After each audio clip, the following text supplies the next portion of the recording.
तो कोरोना संक्रमितों की संख्या के हिसाब से भारत दुनिया में तीसरा सबसे ज्यादा प्रभावित देश है। भारत में अभी भी हर दिन 50,000 से ज्यादा केस सामने आ रहे हैं। रिकवरी दुनिया में अमेरिका के बाद सबसे ज्यादा भारत में हुई है, तो वहीं मौत के मामले अमेरिका, ब्राजील और मैक्सिको के बाद भारत में सबसे ज्यादा हैं।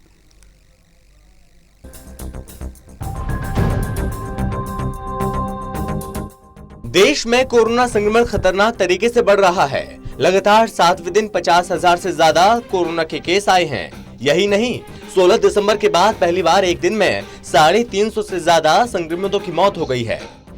स्वास्थ्य मंत्रालय की ताजा रिपोर्ट के अनुसार पिछले 24 घंटों में 53,480 नए कोरोना के केस आए और इस बीच पिछले 24 घंटे में 354 लोगों की जान चली गई है।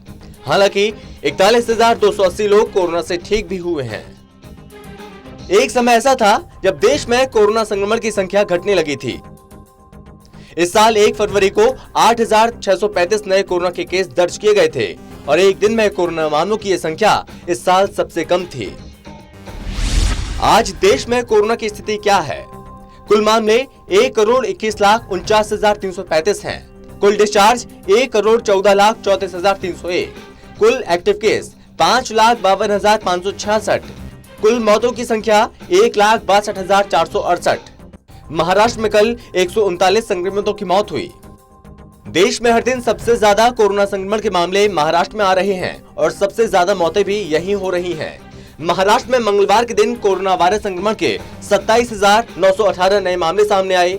राज्य में किसी एक दिन में सर्वाधिक मामले 2 दिन पहले सामने आए थे, जब 40,414 लोगों के संक्रमित होने की पुष्टि हुई थी। वहीं संक्रमण से 139 मरीजों की मौत होने के साथ ही राज्य में महामारी से मरने वालों की संख्या बढ़कर 54,422 पर पहुंच गई है।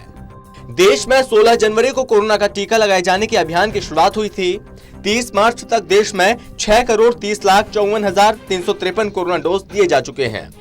बीते दिन 19,40,099 टीके लगे। वैक्सीन की दूसरी खुराक देने का अभियान 13 फरवरी से शुरू हुआ था और 1 अप्रैल से 45 साल से ऊपर से सभी लोगों को टीका लगाया जाएगा। देश में कोविड से मृत्यु दर 1.34% है, जबकि रिकवरी रेट 94% से ज्यादा है। एक्टिव केस बढ़कर 4.47% है। कोरोना से सबसे ज्यादा मौत महाराष्ट्र में हुई है, लेकिन देश के कुछ राज्य ऐसे भी हैं जहां कोरोना से अब एक भी संक्रमित शख्स की मौत नहीं हो रही है। Special desk, total TV.